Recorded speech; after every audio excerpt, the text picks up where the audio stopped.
Continuing our lesson on arithmetic sequences, we're now going to learn about what's called the explicit formula. Last time we learned about the recursive formula.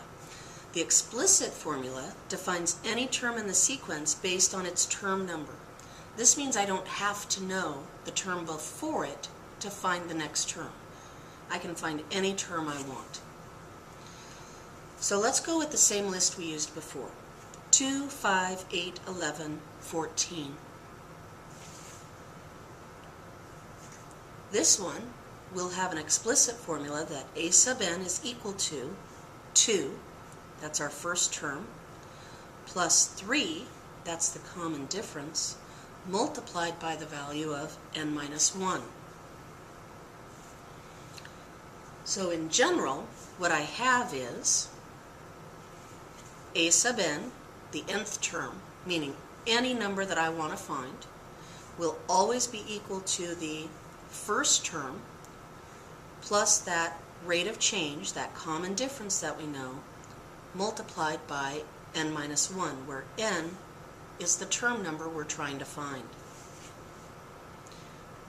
Now, later on, your algebra teacher will probably ask you to distribute that value through and collect your like terms.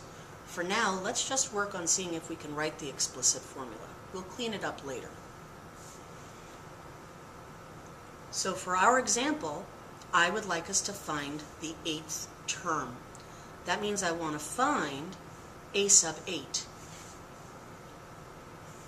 So the old way that we would have done this before is we would have made the list and we would have said, oh, 2, 5, 8, 11, 14. I would keep adding 3 in my list until I found the 8th number to be 23. The better way to do it is to take the formula.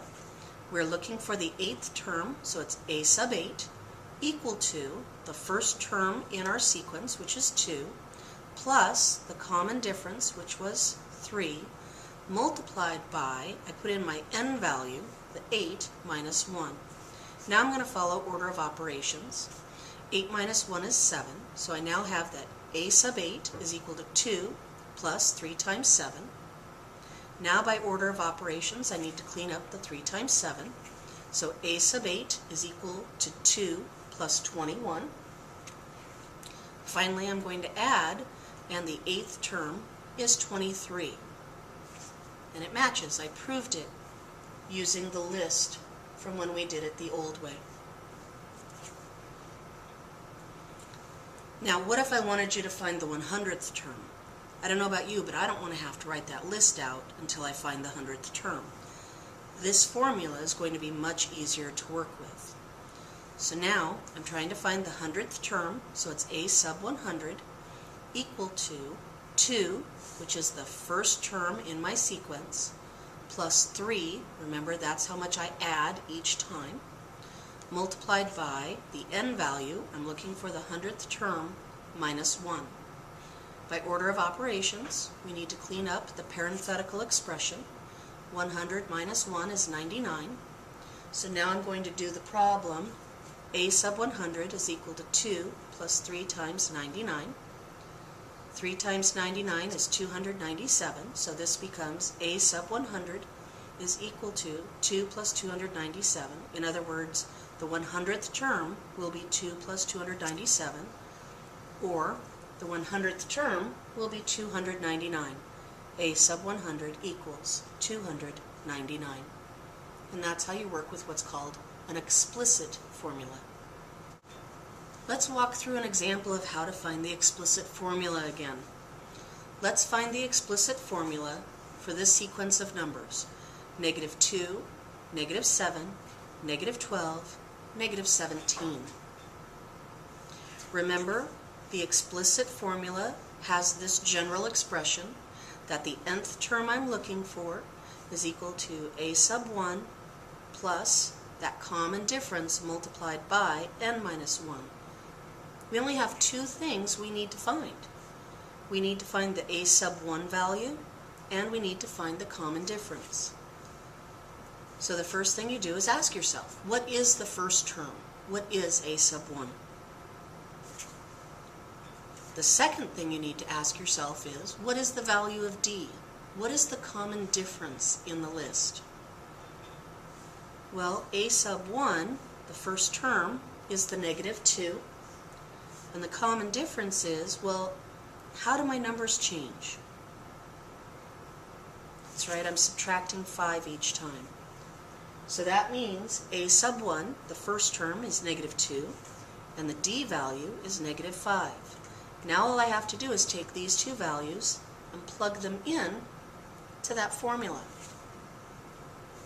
So the explicit formula for this particular sequence is that A sub n, meaning the nth term, will be equal to -2 minus 5 times the quantity n minus 1.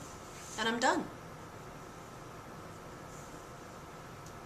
So let's try to find the explicit formula for this sequence. 2, 6, 10, 14, 18. Remember, the two things I need to know are, what is the first term in the sequence, A sub 1, and what is the common difference to the sequence, D. Well, the first term is very easy to find. It happens to be 2. The common difference, I'm adding 4 each time. So A sub 1 is 2, and D is 4. When I plug those in, that gives me the explicit formula that A sub n is equal to 2 plus 4 times the quantity n minus 1. Again, I'm just dropping the 4 in here and the 2 in here. As I said, your algebra teacher may ask you to actually simplify this formula later on. Let's look at a third example. Let's find the explicit formula. 5, 3, 1, -1. What's the first term? What's the common difference? I hope you said that the first term was 5 and that the common difference was we were subtracting 2. So it's -2. Do you know what the explicit formula should look like?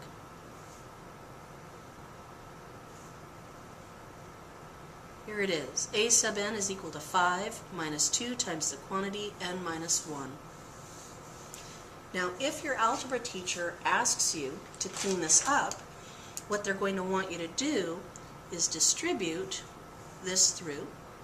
So it'll be A sub n equals 5 minus 2n, negative times negative is a positive 2. So then I need to collect my like terms, and A sub n will equal 7 minus 2n.